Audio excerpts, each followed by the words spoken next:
A nossa história tem dia e hora, aqui no Contato Direto. O dia é hoje e a hora é agora. Depois do ferro do Bias, que deu o que falar na semana passada, o que temos para hoje, meu nobilíssimo Edson Brandon? Bom dia. Bom dia, Rogério. Bom dia aos nossos nobres e leais ouvintes. Bem, o ferro da grade e o bronze da estátua lá do Crispim Jacques Bias Fortes, que foram os temas da semana passada, são os metais que materializam a controvérsia história que é a nossa República Velha, né, Rogério? A República já começou meio confusa, meio velha, né? É bem desgastada, né? Exato, aquela fase em que os marechais de ferro mandavam e os militares com suas espadas afiadas puseram para correr a família imperial brasileira, colocando fim na monarquia, né? Pois é, há quem diga que foi bom, há quem diga que foi ruim, mas são fatos da nossa história, né? Fatos da história. O tema de hoje, aliás, tem tudo a ver com esse período, um pouquinho antes da República, e trazendo a história para Barbacena, tem a ver com o que viria a ser a marca do nosso passado mais conhecida, que é a loucura. Ou melhor, o sanatório daria origem ao Hospital Colônia de Barbacena e todo aquele drama triste que nós conhecemos. É, né? Mas espera aí, vai começar no fim da monarquia, isso, vai passar pela República e vai chegar no hospício? Vai chegar no hospício, né? Então esse episódio de hoje promete ser assim, tipo, muito louco. E vai mesmo, viu, Rogério? Todo mundo sabe aonde foi dar esse hospício de Barbacena, mas pouca gente sabe como começou, e é isso que nós vamos contar aqui hoje, viu? Então vamos nessa. Pois bem, a nossa história começa, tem data e ano, no dia 9 de março de 1889, ou seja, faltando pouco menos de 8 meses para o Deodoro da Fonseca subir num cavalo branco e gritar independência ou morte. Não, né? Quem gritou foi o Pedro I. O Marechal Deodoro, na verdade, não gritou e não falou nada, né? Nada. Foi apenas uma brincadeira aqui, senão você não sabia que foi o Dom Pedro? Aí nós misturamos o negócio. Mas voltando ao dia 9 de março de 1889, um trem especial saiu lá do Rio de Janeiro, de manhã bem cedo, trazendo uma galera. Olha, presta atenção, Rogério, nos nomes, viu?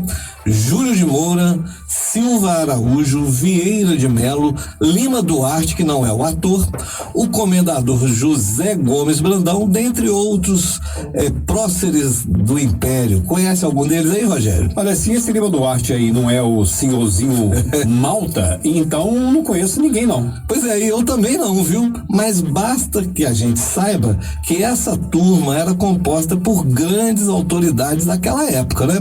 Muito importante lá na capital, no Rio de Janeiro, e todos eram ligados ao governo, ou melhor, ao reinado do imperador Dom Pedro II. E o destino dessa turma não poderia ser outro senão a nossa gloriosa estação ferroviária de Barbacena. Pois é, quando você começou a citar tanto nome, achei até que era um grupo de pagode.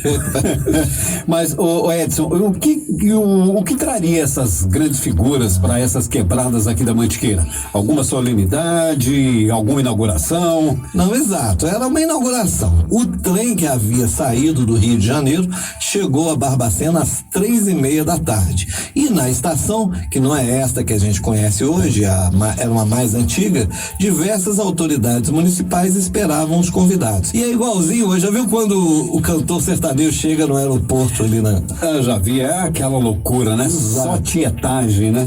Pois é, naquela época igualzinho, tá? Mas isso há mais de 130 anos atrás. O que rolava não tinha tietagem, mas rolava banda de música, foguete e muitos chapéus e cartolas jogados pra cima. Que isso, hein? Será que eu acho pontapé inicial pra exposição agropecuária? Hoje poderia ser isso na exposição, né? Mas voltando, na estação de Barbacena só tinha gente que hoje na contemporaneidade, digamos assim, são nomes de rua. Quer ver, ó? Tinha o Lima Duarte, que não é o ator, o Visconde Canandaí, que era o prefeito da época, o Mendes Pimentel, Virgílio de Melo Franco, o padre Mestre Correia de Almeida, dentre outras figuras, tá? Mas, e essa inauguração era de quê? Farmácia, obra da prefeitura? Pois é, farmácia deveria ter muito já naquela época, né? Mas eu vou chegar lá, Rogério. O detalhe dessa inauguração que nós vamos contar é o seguinte: os convidados da corte não desceram na estação principal. Aí que tá o detalhe importante. O trem chegou em Bequê, mas seguiu em frente, passou por cima do pontilhão e foi parar na próxima, na terceira principal estação de Barbacena naquela época. Nós já falamos das estações de Barbacena aqui em outro programa. Ah, sim, são várias, né? Quais que eram as outras, então?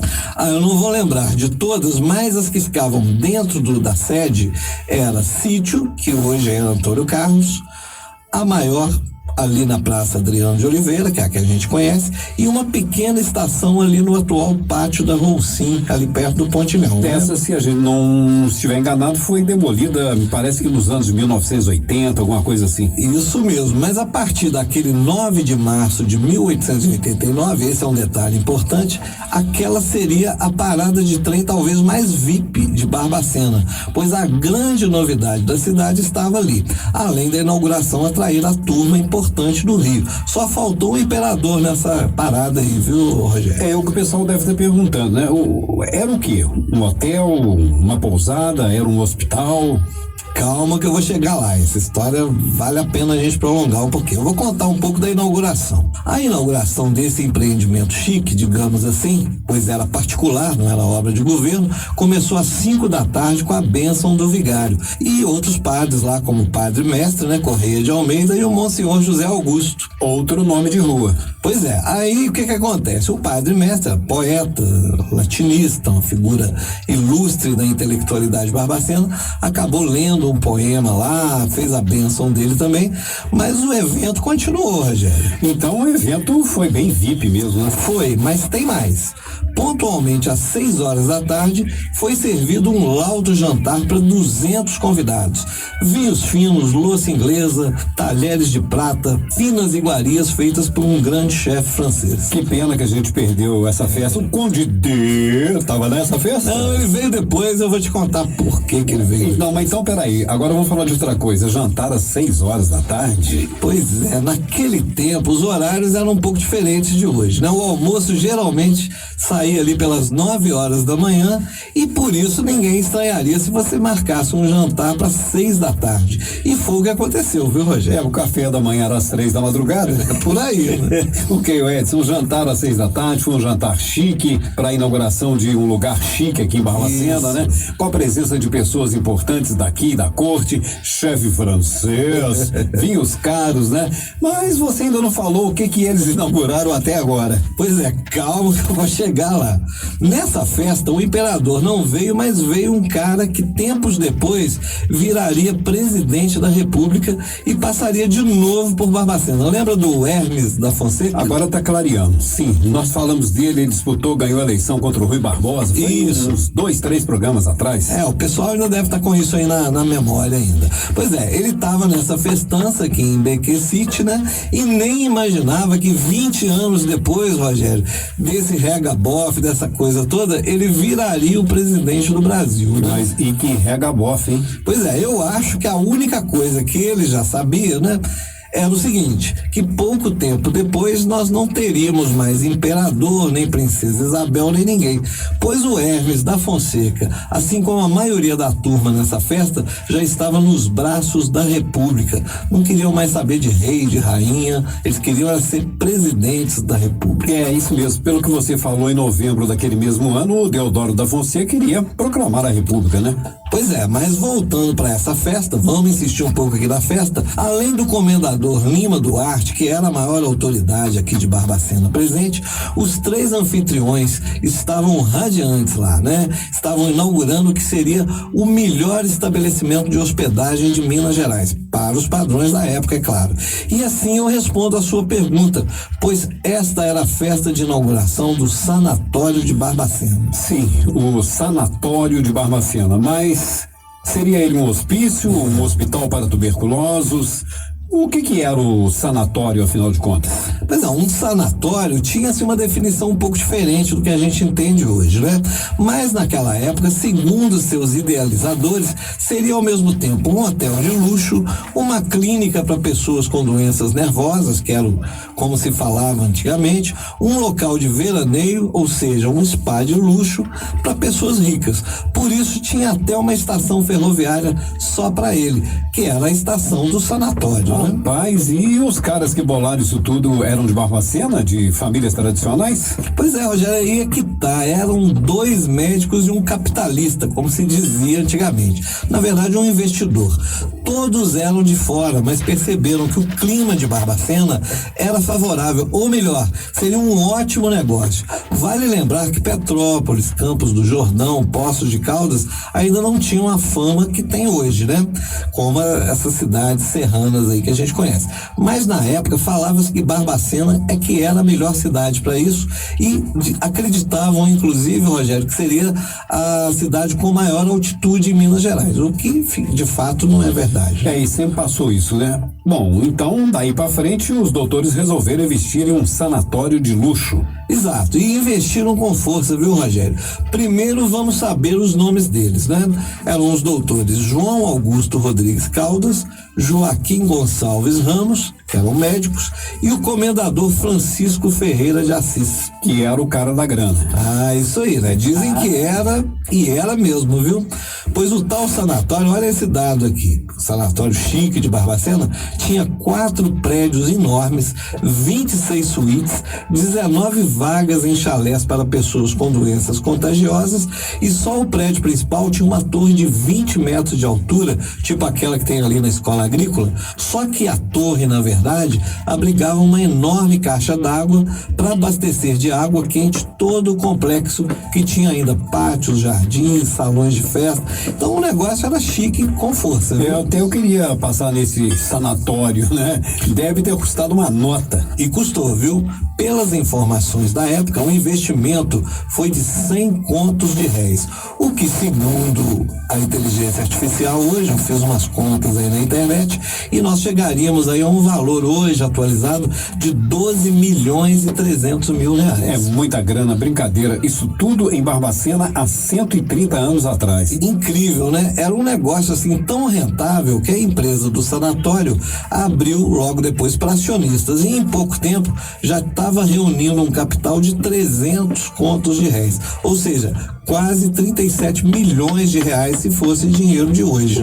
Isso é uma loucura, né, cara? Literalmente uma loucura. Por isso, tanta gente importante veio a essa inauguração, menos o imperador. Mas alguns meses depois, até ele e a família inteira vieram para se hospedar aqui e realizarem o famoso banquete do imperador.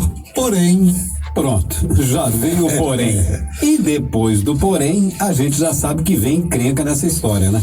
Pois é, Rogério, vamos recapitular, né? Olha só, estação de trem exclusiva, champanhe francês, caixa d'água de água quente, né? Com 20 metros de altura, suíte imperial, talheres de prata, telefone. Foi um dos primeiros telefones aqui de Barbacena. Imagino. O sanatório de Barbacena era um sucesso, né? Rendeu muito, mas custou caro demais. Mas com a mudança de império para república, crise política, crise econômica, inflação, corrupção e tudo mais, a coisa desandou rapidinho e o sanatório, meu amigo, faliu, quebrou, deu ruim. Aí o comendador e os doutores do sanatório ficaram no famoso preju. Pois é, o pior é que não, viu, Rogério? Como eu contei no início, eu fiz questão de enfatizar isso, os caras eram bem relacionados, tinham as costas quentes, transitavam bem pela recém-proclamada República. E aí, quer saber o que eles fizeram? É claro que eu quero, meu amigo, mas só depois de ouvir a famosa vinheta, porque agora todo mundo deve estar doido para saber. Aonde vai dar essa história? Pra variar, vai dar nos cofres públicos, né? Como sempre, né? Na Bolsa da Viúva, ou seja, os doutores Rodrigues Caldas, Gonçalves Ramos e o comendador Francisco e todos os acionistas acionistas venderam o prédio e tudo que tinha dentro para o governo de Minas Gerais. O governo republicano, ou seja, estatizaram o sanatório de Barbacena, meu caro Rogério. Aí eu já estou deduzindo aonde foi dada essa louca história. Pois é, vamos chegar lá, né? Mas antes eu tenho que explicar. Quando o governo de Minas comprou aquele complexo, a ideia era instalar no prédio uma grande escola de artes e ofícios. Mas, em 1903, com a influência do então deputado, grande médico Joaquim Dutra, o sanatório de Barbacena, inaugurado com jantares, bailes, brindes com champanhe francês, foi transformado na sede da Assistência dos Alienados de Minas Gerais, que era a política de saúde mental lá daquela época. E com o passar dos anos e a superlotação, o sanatório chique virou, na verdade, um terrível hospital, o Hospital Colônia de Barbacena, que duraria mais de 100 anos, literalmente uma loucura. É, como diria aquele El Narigon da televisão, o Luciano Huck, loucura, loucura, loucura. Loucura. Então, Edson, foi do sanatório instalado em Barbacena para pessoas ricas que surgiria o pior hospício de Minas Gerais, né? Incrível essa história. Pois é, 100 anos de histórias cruéis, mas também transformadoras, uma verdadeira saga isso aí. Não dá para contar tudo aqui com detalhes, mas essa história é reveladora e explica muito porque aquela região ali da Bavesa, da Roucinha atualmente, ainda guarda memórias daquela época, no mínimo questionável, né? A gente falou no início aqui do programa de hoje, né? A estação do sanatório, como a gente informou, foi demolida nos anos de 1980, salvo o melhor juízo. Sim, até a gente pode considerar até recente nessa demolição. Sobrou parte do antigo sanatório, aquele casarão que hoje é chamado Pavilhão Antônio Carlos, e outras alas que formariam depois o complexo da FEMIG. Só tempos depois queriam construir o departamento 2, ou melhor, a colônia agrícola, que é a sede do hospital regional hoje, né? Onde fica ali o Museu da Loucura. Isso rolou aí durante 100 anos. Mas... É fato, mas, Edson, tudo começou com um lugar de luxo e riqueza e acabou em tragédia, né? Pois é, esse é o resumo da ópera, né? Mas é isso. Quem diria que o pior hospício de Minas Gerais surgiria da massa falida do mais requintado hotel do interior de Minas Gerais na virada do século XIX para o século XX. É uma história requintada e verdadeiramente muito louca, né? Muito louca. Pois é, mais loucura mesmo, Rogério, é você ficar nesse inverno, né, no frio, sem acessar o Rei do Vinho, não aproveitar as promoções deles lá, ou deixar de fazer aquele pedido via Ai Que Fome, o app de delivery mais amado do Brasil. Beleza. Então é isso aí, né? Chega por hoje, valeu o papo, contamos a história do sanatório e do hospício, e eu sou o Edson Brandão, e você acaba de curtir mais um capítulo histórico da série Aonde Vai Dar Essa História.